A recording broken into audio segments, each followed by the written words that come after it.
Parados numa sala de concertos e rodeados por um vazio expectante e aterrador, a música começa a encher a sala numa milésima de segundo. Passados 380 mil anos, estamos na época da recombinação, no início do universo, onde surgiram simultaneamente o som e o silêncio. Antes só havia plasma.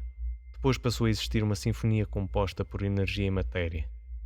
Pensemos nas oscilações acústicas bariónicas como secções de uma orquestra tocando em perfeita harmonia constituindo a estrutura base do universo, com flutuações quânticas no fundo cósmico de micro-ondas causadas por ondas de pressão no plasma de fluido de bariões e fotões.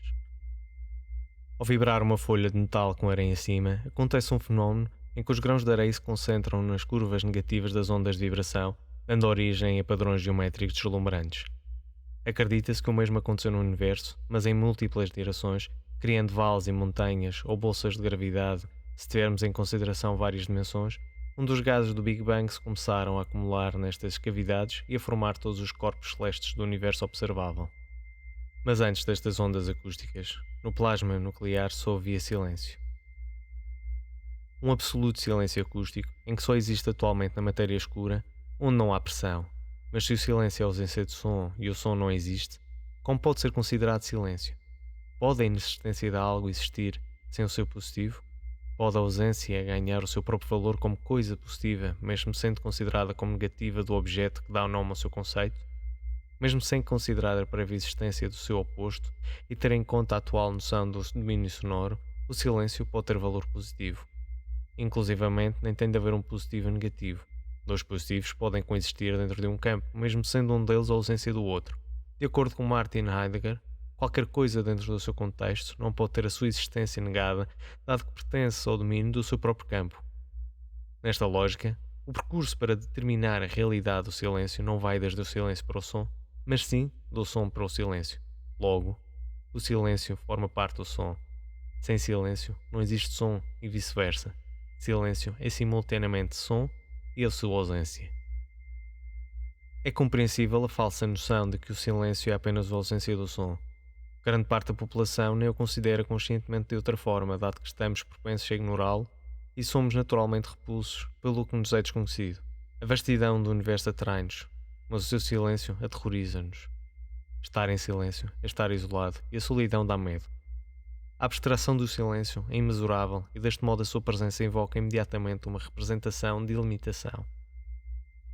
A contemplação desta imensidade exalta tanto o prazer vindo do respeito, como também do exercício mental que implica tentar percebê-lo. Não só é contemplado, como também é julgado. Existem duas fontes de estímulo ao admirar algo e ao criticá-lo, enquanto algo que só por si já é concretamente belo, só estimula como objeto de admiração. O silêncio é o que Immanuel Kant chamaria de dinamicamente sublime. Para tal tem de ser fonte de medo. Mas uma coisa pode ser aterradora sem que tenhamos medo dela. É aterradora porque encontramos os nossos próprios limites na sua natureza imensurável, na sua falta de capacidade para formular uma definição digna de vastidão da sua realidade. Afasta-nos de conceitos antropocêntricos e leva-nos à verdade e uma realidade que não está ao nosso alcance ser definida. Reduz-nos à nossa insignificância sem fornecer qualquer justificação e sensação de desfecho, e ainda assim, tal infinidade carrega também infinitas possibilidades de divagação mental, cujo potencial pode ser extremamente satisfatório. Na ironia de Max Picard, o silêncio está fora do mundo do lucro e da utilidade. Não pode ser explorado para benefício, não pode-se conseguir nada dele. É improdutivo. Logo, é considerado como sem valor. Contudo, existe mais apoio e recobre no silêncio que em todas as coisas ditas úteis. O mundo atual não tem tempo nem espaço para o silêncio. Foi expulso desta sociedade por não ser produtivo e por querer ser potencial para ser capitalizado. Praticamente o único tipo de silêncio que temos acesso regularmente é devido à perdida de capacidades de articulação verbal. Também este pode ser sublime, porque o incómodo dá medo. Todavia não alcança o sublime do absoluto silêncio acústico, que é um silêncio que nunca teremos a possibilidade de experimentar. Utilizando a clássica história de John Cage, nem numa câmara anecoica existe silêncio, pois ainda assim ouvimos o nosso fluxo sanguíneo e o nosso sistema nervoso. Nem se somos surdos, onde ainda podemos captar vibrações com o corpo, o mais parecido que temos com o silêncio acústico é o silêncio perceptivo, que reproduzindo a sua essência geral nunca pode ser verdadeiramente silêncio. O silêncio perceptivo, como todo o campo de percepção, é um conceito maleável. Não só varia de indivíduo para indivíduo, como também a sua noção se vê transformada de um modo global e temporal. Devido ao excesso de som presente no nosso mundo, a nossa referência do que é ausência também se altera. Para muitos, uma paisagem sonora natural hoje em dia pode ser considerada silêncio. Stuart Sim refere no seu Manifesto pelo Silêncio que uma das principais razões para tanta poluição sonora é a falta de respeito pelo próximo, quer venha do indivíduo, quer venha de instituições corporativas. Diz que a habilidade para pensar, para refletir e para criar dependem significantemente da nossa disponibilidade de aceder ao silêncio e à calma de uma forma razoavelmente previsível e regular, assim como deveria passar durante o sono, uma necessidade crucial da nossa existência. Lembro-me um episódio que ainda está muito fresco e cujas consequências ainda me afetam bastante. Em dezembro passado, nasceu meu filho e durante as primeiras noites após o parto é fulcral o silêncio, posto que os bebés e as mães, naturalmente escutados do parto, necessitam dormir.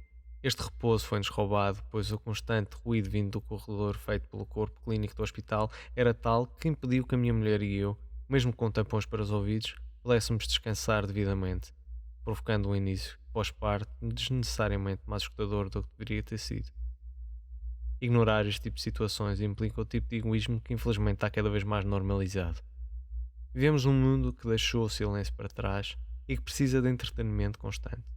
Aliás, o entretenimento já pouco importa, agora é conteúdo, é apenas recheio. Theodor Adorno já criticava esta tendência nos anos 30 quando publicou On the Fetish Character in Music and the Regression of Listening. Neste ensaio, Adorno critica uma sociedade que sucumbe ao que a indústria seduz, em particular a indústria da música que provoca massivamente o que chama de uma escuta regressiva.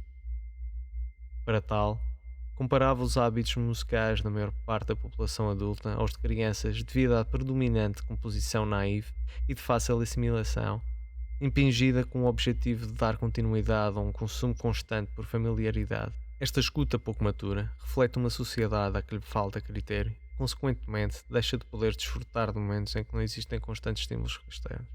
Com o silêncio sucede o mesmo. Nem a indústria pode deixar espaço para o silêncio que estimula o pensamento. Atualmente, silêncio equivale a aborrecimento, e o aborrecimento fomenta a criatividade, o que é mau para um sistema cujo consumo constante é vital para o seu funcionamento. Muitas das críticas feitas à religião partem da sua natureza dogmática, o que não deixa espaço à discussão.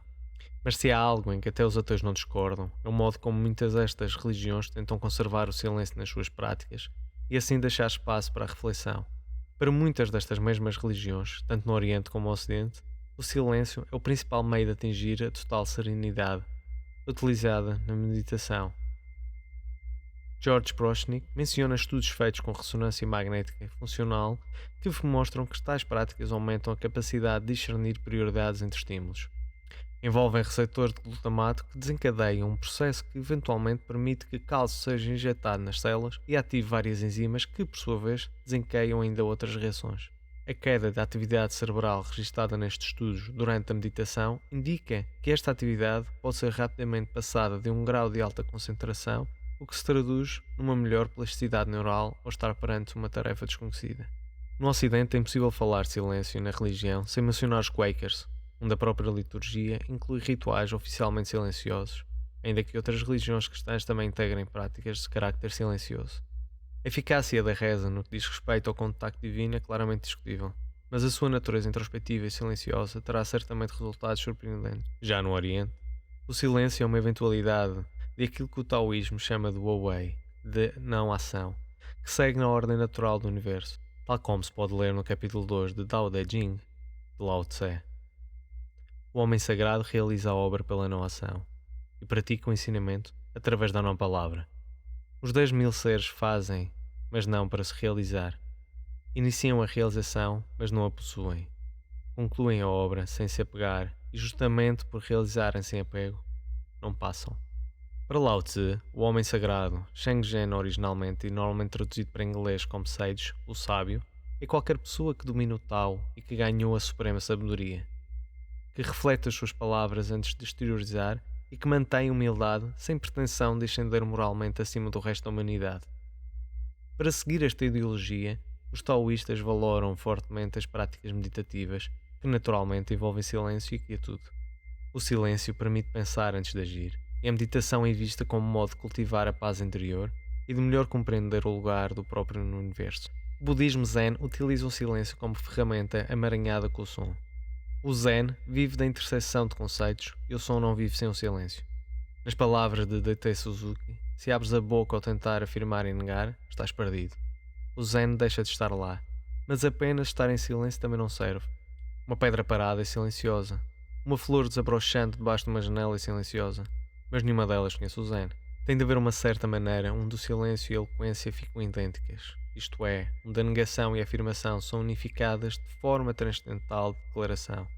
Ao alcançar este estado, saberemos o que é o Zen. Ao contrário dos valores ocidentais e da tendência humana de abordar a sua existência, o taoísmo e o budismo Zen não lidam com o dualismo como conceitos opostos. Estas duas tradições filosóficas defendem que existem conceitos que necessitam um do outro para serem o que são, assim como o yin e yang, que a olhos ocidentais são muitas vezes considerados presenças opostas. O silêncio e o som também podem ser dois positivos que coexistem, uma não-dualidade. Usa-se a analogia dos dois lados da mesma moeda, mas pode ser mais apropriado associar este conceito a dois lados de um medalhão aberto, coexistem do mesmo lado e do outro está a nossa realidade.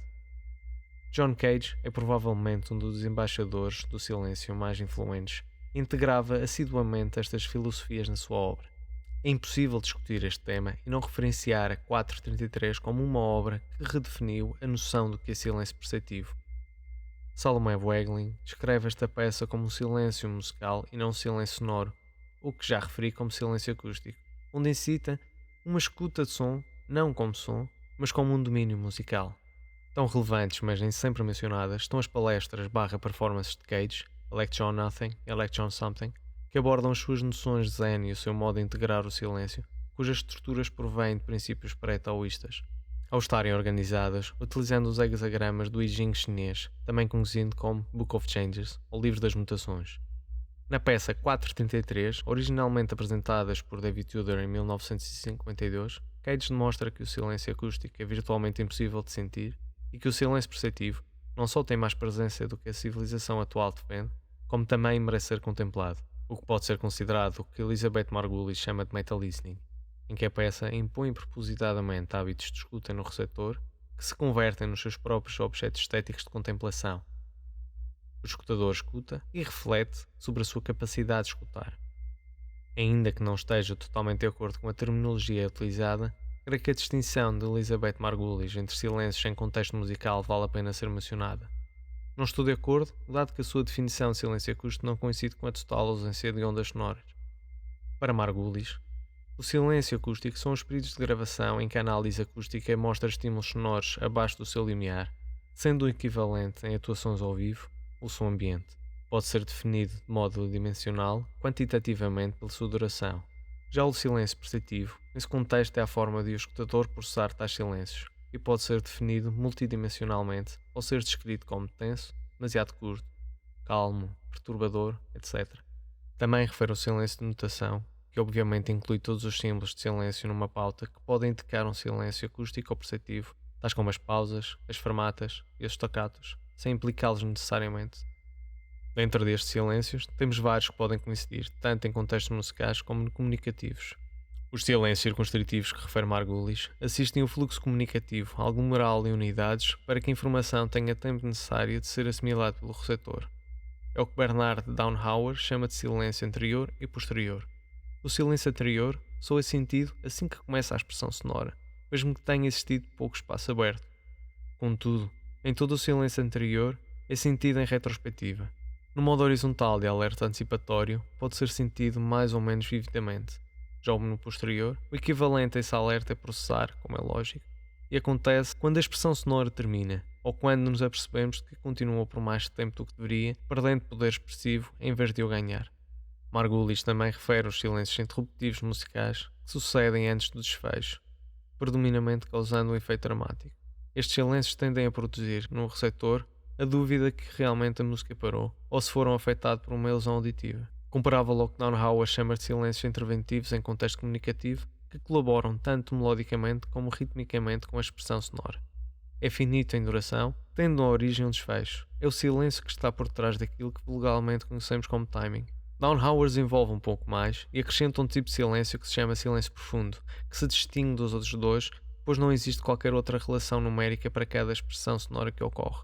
Existe o silêncio de intimidade, que inunda a comunicação entre duas pessoas íntimas. O silêncio litúrgico, já falado aqui previamente, e que ocorre em qualquer ritual religioso que o utilize. E o silêncio do será dito, que está por trás de e serve de base a tudo o que será dito e pode ser validado como silêncio em espera. Ainda que existam alguns problemas para criar uma ontologia do silêncio, fora das noções visceralmente metafísicas de Max Micard, para Downhauer, o facto de ser possível fazer esta distinção entre silêncios já é argumento suficiente para descrever o silêncio como fenómeno positivo. Claramente, qualquer conceito que seja possível definir características e ramificar coisas e subcoisas tem base para ser considerado positivo. Contudo, ainda que esteja de acordo com a minuciosidade escrita em qualquer conceito e com a importância de aprofundar e maximizar a especificidade de definições, não só por razões interoperáveis, mas também por simples estímulo intelectual, o silêncio não requer toda esta parafernália semântica para ser considerado positivo. A tentação em terminar este texto como apelo ativista foi forte. No entanto, o silêncio merece ser motivado como uma ode ao seu valor positivo e, portanto, ser concluído com uma nota apropriada para tal efeito. Deixemos o ruído para outro momento. É perfeitamente natural ter medo do silêncio. O silêncio é morte, é o desconhecido, é a solidão. Susan Sontag acredita que aprendemos a temer o silêncio da mesma forma como tememos o vazio e que estamos constantemente a tentar preenchê-lo para mantê-lo na linha, assim como a arte, que é sobrecarregada, tenta distrair-nos da nossa vulnerabilidade perante o silêncio e o vazio. O que grande parte da população precisa de reaprender é que, ao aceitar este vazio, converte-se num silêncio cheio de possibilidades de paz, tempo e sabedoria. Termino então com uma citação do World of Silence de Max Picard, no último capítulo intitulado A Esperança. Talvez o silêncio ainda não esteja completamente destruído. Talvez ainda possa ser encontrado no homem, mas esteja apenas dormido. O ruído é poderoso, mas ocasionalmente o silêncio pode ser ainda mais poderoso, que até nem parece notar se o ruído está lá ou não.